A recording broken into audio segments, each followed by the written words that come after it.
Thank you very much, Roseanne, and good afternoon, everyone. The Riviera Beach Police Department announces the arrest of Mr. Walter Brooms, Mr. Tyon Samuels, and Mr. Torrance Smith Jr. for the murder of 15-year-old Michaela Denard that occurred in our city on December 23rd, 2016. We would like to thank the many law enforcement partners that assisted us in bringing this case to this point in the criminal justice process. I caution that it is still an ongoing investigation, and there is some information that I just will not be able to share. But that information that will not jeopardize the investigation, I certainly will make available.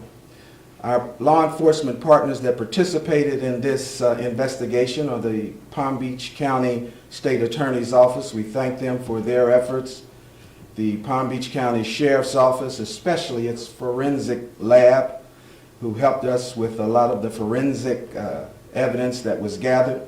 The West Palm Beach Police Department, the United States Marshals Task Force, who assisted us in the timely apprehension of the 3 suspects without incident.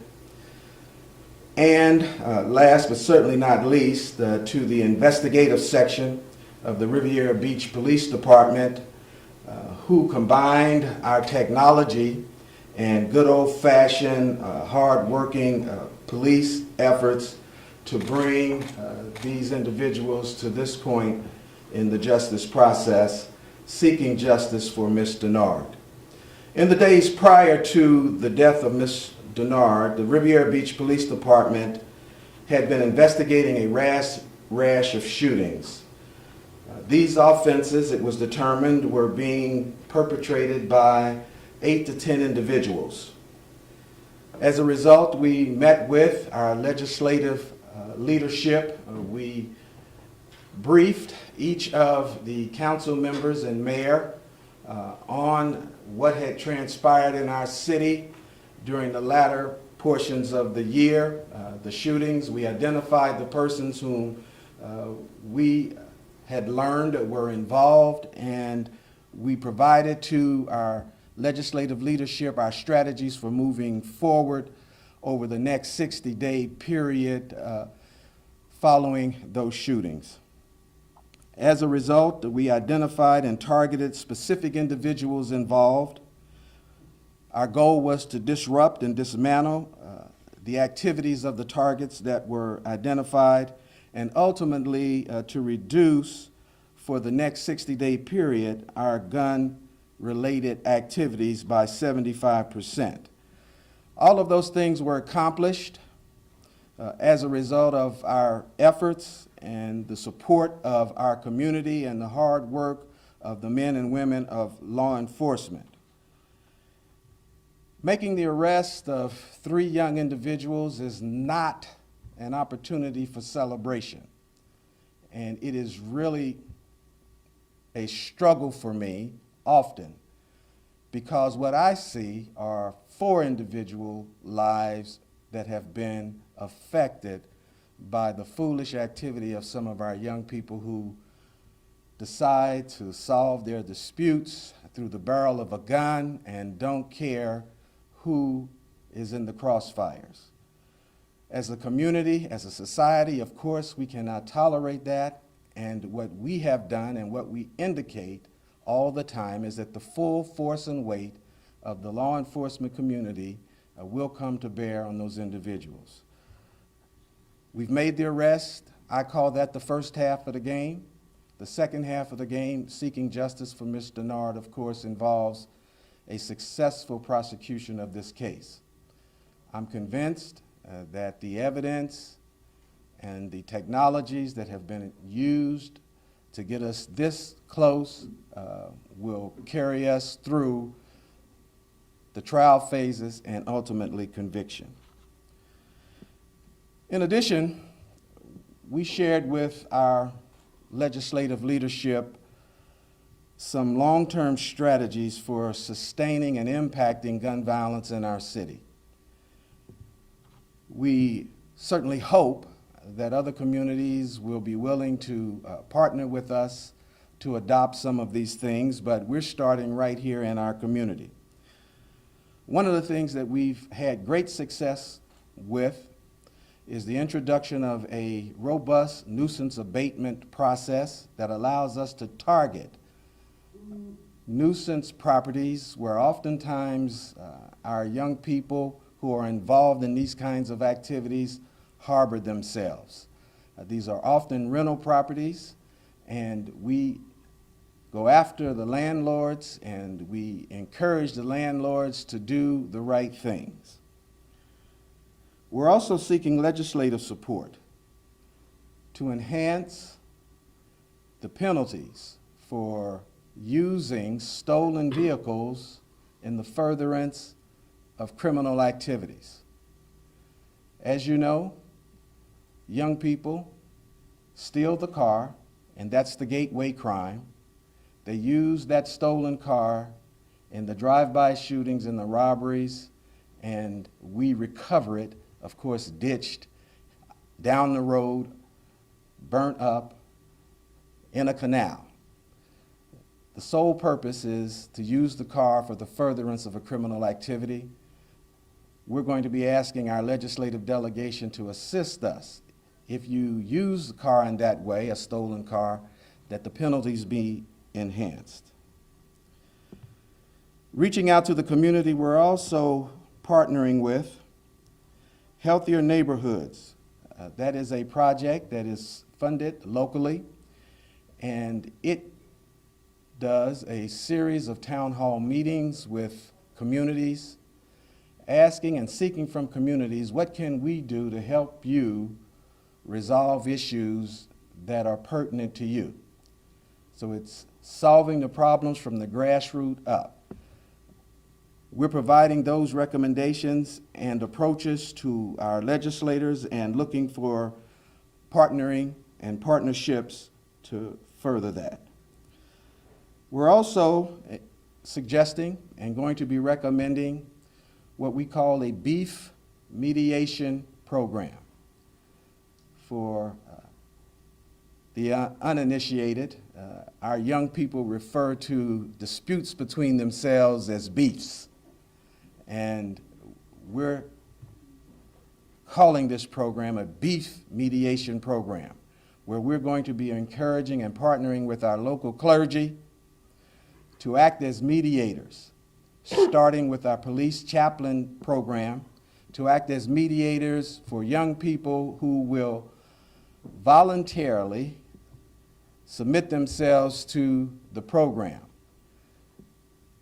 It is hopeful that we may be able to offer a monetary incentive for those who would seek the beef mediation process as opposed to resolving the dispute through the barrel of a gun. So our community is working hard to try to be comprehensive in our approach to the issues of gun violence and young people solving their problems through the barrel of a gun. I've often said that locking them up is not the answer, because if it were, we would have solved the problem by now.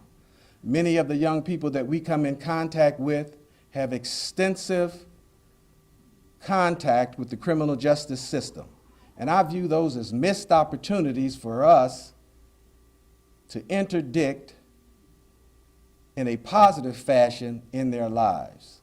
So what happens, they continue down the road of criminality, and ultimately they end up where these three young people have ended up, looking at the penitentiary for the rest of their lives for an act I'm sure they didn't mean, or if they could take back, they would. So our approach is going to be a broad one, it's going to be a comprehensive one, and we enjoy here in the city of Riviera Beach, and the police department enjoys, the solid support of our mayor, of our city council in the activities that we introduce to try to make a difference in the community. So those are the steps and where we are and have been in the process over the past 60 days. Of course, paramount in that is the apprehension of these young men. And we have enjoyed a period of relative peace in terms of the activity. Last but certainly not least, I had the opportunity to look at the preliminary figures for overall crime in the city of Riviera Beach just today from our crime analyst. Those numbers that will be reported to the Florida Department of Law Enforcement, as we are required to do each and every year. In the city of Riviera Beach, we will report a 9% decrease in overall crime in our community for 2016. We have a lot to do. Violent crime is disproportionate in our city. Our legislative leadership is committed to making a difference, and I'm committed to supporting them in that effort as long as I am police chief. Again, I thank the hardworking men of the Riviera Beach, men and women of the Riviera Beach Police Department for their efforts, their stick-to-itness in the resolution of this crime, to the major of our criminal investigations unit, Major Travis Walker, to his assistant, Captain Nate Gordon, and to the detectives that worked tirelessly to resolve this case. Thank you so very much for hearing me, and I will turn it now to the mayor for comments. Thank you, Chief. It is always a challenge and very difficult to follow the chief, because no one can say it better. No one knows it better than the chief. Literally, as you can see, we've been rolling up our sleeves and really going to work. Let me just say this: the three keys that we know they're very important as we continue to fight crime: prevention, diversion, and treatment. Those are the three keys, and that kind of summarizes what the chief said, that we must continue to work those three keys. What we know is that when young people drop out of school at an early age, they don't complete their high school. We also know that when young people are not employed, we also know that recidivism is always a problem where within 6 months to a year, there's a repeated offense. So I continue to look at that. What can we do to help keep young people in school, have preventive programs, diversion programs, and treat some of the causes? So one of the things that we have done, first let me just go back and say, as you know, the last time you were here in this room, we had a press conference and we talked about some things that were going to happen in our community, some things that we were going to roll out, some things that we couldn't talk about. And today you can see some of the results of what has happened. Sometimes you wonder, well, why didn't it happen sooner? It's like anything else. It may not happen when you call it, but he's always on time. So this is an on-time effort, and I want to commend the chief and the local enforcement officers for what they have done. You know, I was thinking that the President of the United States is just right over the bridge, and he has been talking recently about helping the cities, the inner cities, and we welcome, I'm sure the mayor of West Palm Beach and any of the other cities would welcome any resources, any help that the federal government can give us, being that we're right here in President Trump's backyard. But back to what I was saying, some of the programs that we are rolled out, the Midnight Basketball League. It's very important to keep young people off the streets, give them somewhere to go. That starts about 9 p.m.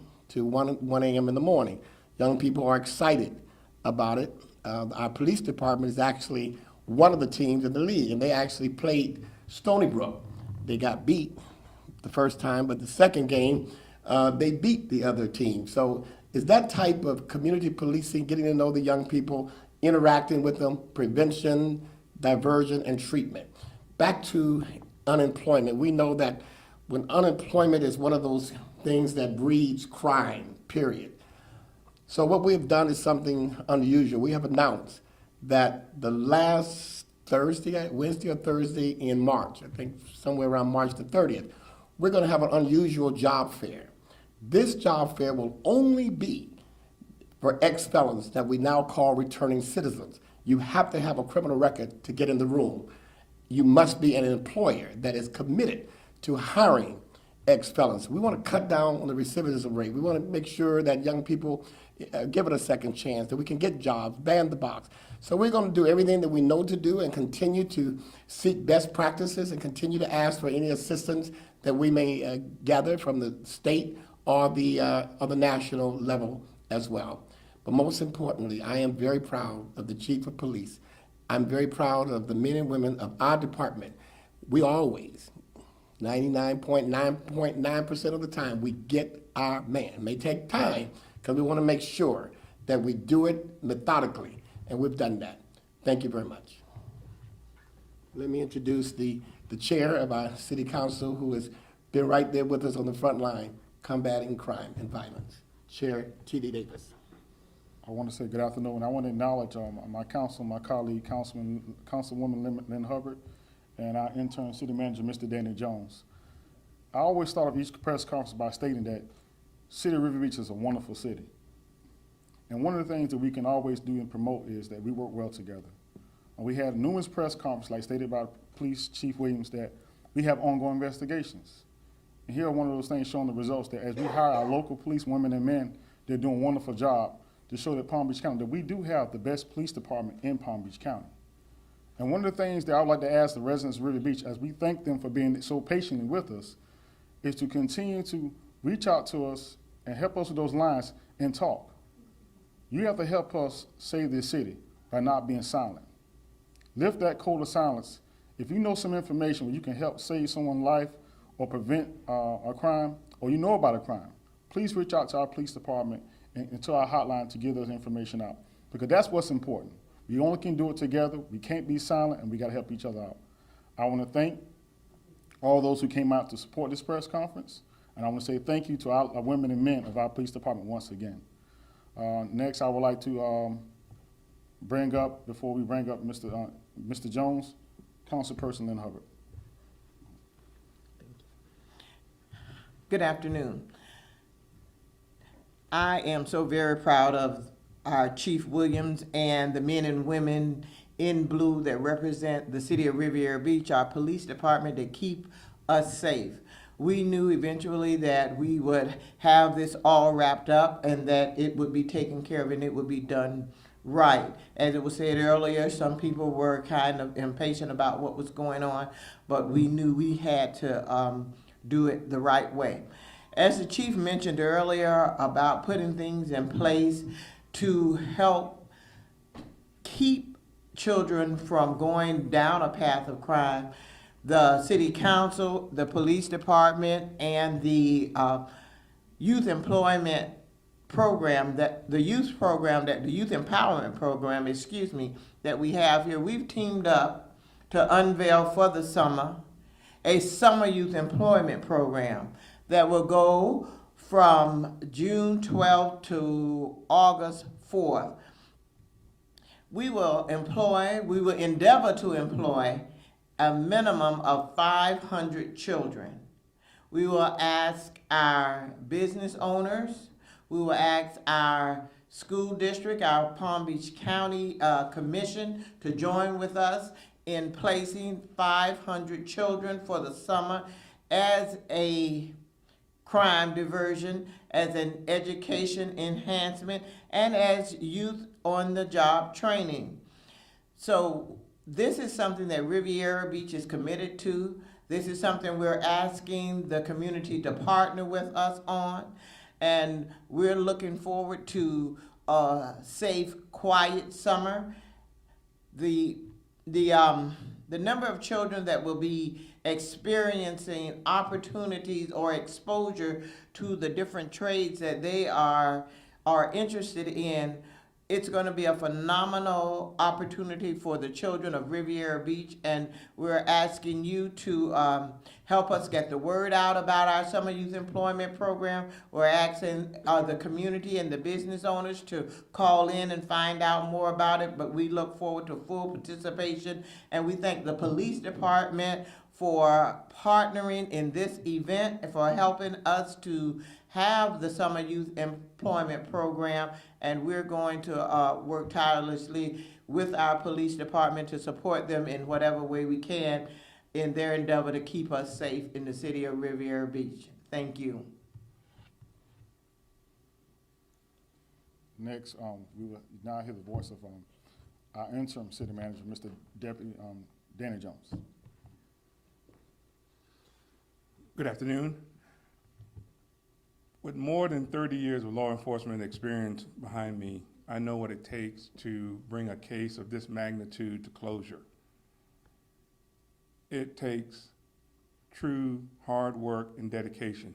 And I'd like to say that I'm very proud of the men and women of the Riviera Beach Police Department for staying with this investigation and bringing it to closure, as well as the commitment and dedication from the administrative staff at the police department, Chief Williams and his executive staff, and the mayor and council for supporting the efforts when times were tough and information could not be readily delivered to the media.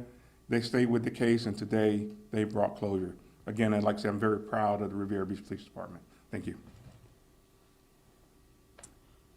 Thank you all for all of your input. And of course, there are some other things that they didn't talk about that are just bare bones kind of the initiatives for the last 60 days. There was some major realignment of patrol patterns within the city. There was some innovative uses of the extensive technology that this city has available to it, and it yielded its results.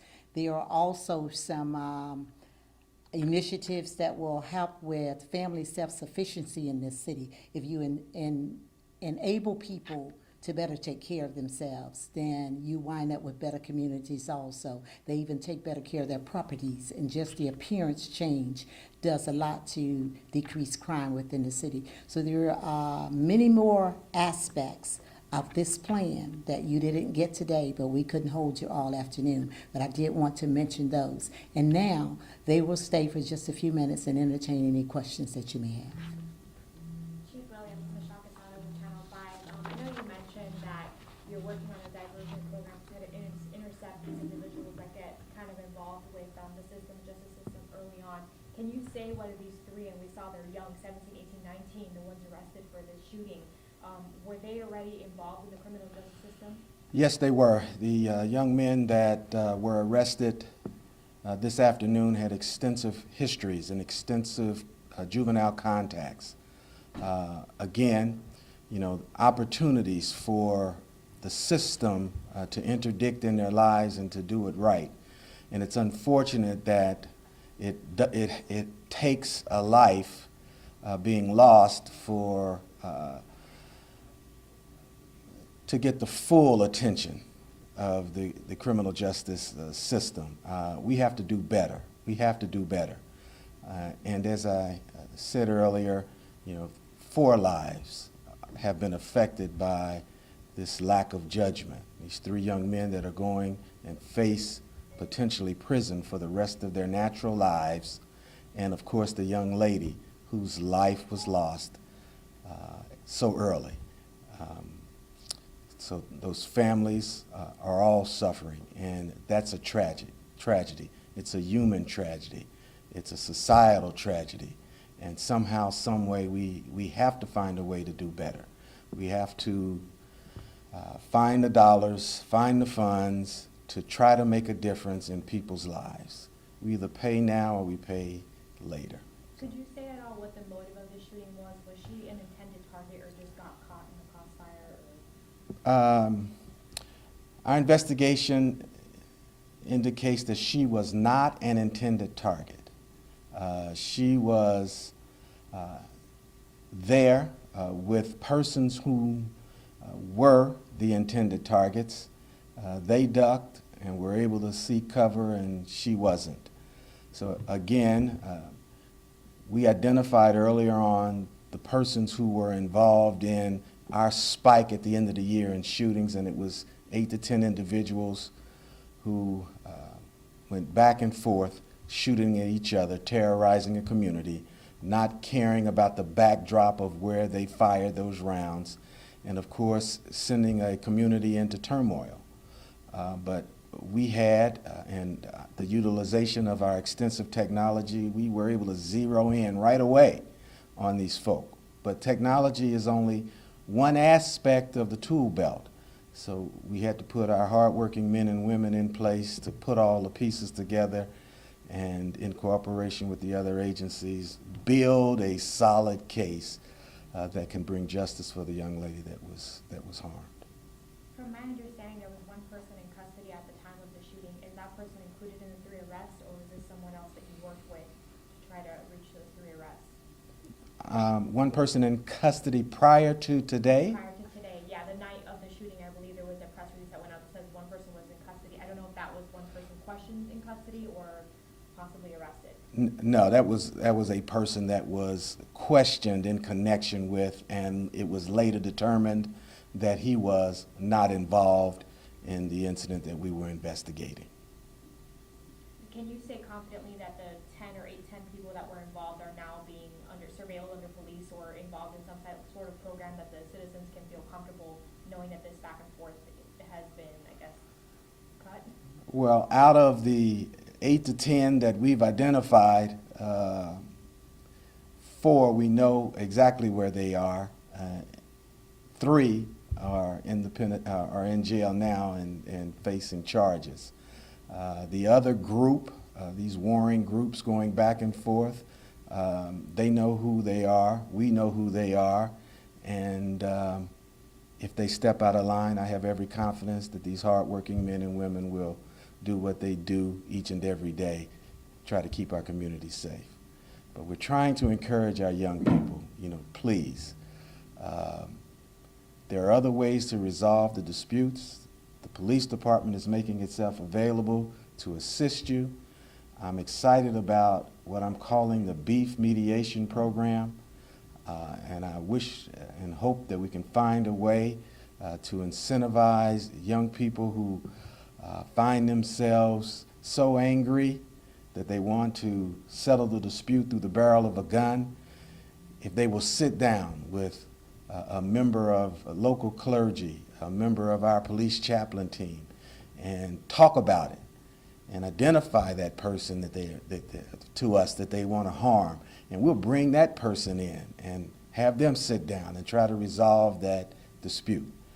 Right now, my officers, they target the individuals who are likely to be harmed, and oftentimes we just become bodyguards. So a person may be injured, but they won't be injured in our city. And that's tragic. It's not the best use of law enforcement resources, but it's a necessary one to save a life. Our community experiences a disproportionate amount of violent crime, and we understand that. But at the root of this thing is economics. And until we're able to impact that, we're going to continue to pick up the pieces. And that's what we do oftentimes, is pick up the pieces. So we're responding to the symptoms of a broader ill in society. But they do it without flinching, and I'm so proud of them. Chief, how can we help as the media? How can we get people in touch if they know somebody that would be a great candidate for this beef mediation program? Do they call the police department? Is there an anonymous tip line? How can they get in touch with you all? Well, they can start off by calling the police department. They can call 561-845-4130. Right now, I've taken ownership of that particular program, and it's going to be birthed out of our office, at my office, and managed out of my office. And that's how they can start. That phone is always answered. Not necessarily by me, but somebody will answer. Were you able to determine whether the shooting had any connection to the previous shooting that occurred just a few weeks earlier? shooting by the daycare? No, the shooting at the daycare on Military, where we also made an arrest, and a young man is in jail facing those charges. It was not related to the shootings that had occurred where Mr. Nard was injured, nor the previous ones in other areas of our city. The same individuals, though, were involved. So out of the 4 or 5 shootings that we had, November up to December when Mr. Nard was injured, these individuals were involved in most of those. Chief, you and I spoke about that you knew exactly who these 3 individuals were a lot earlier than actually today. Was it just a matter of building a case against them that would hold up in court? I believe what in our previous conversation, I would have probably said we have persons of interest and that we're zeroing in on. And so to answer your question, yes, the persons of interest turned out to be the persons that we ended up arresting. And yes, it took us this length of time to develop the case sufficiently for presentation at the next levels. So these guys were all local? Yes, all local individuals.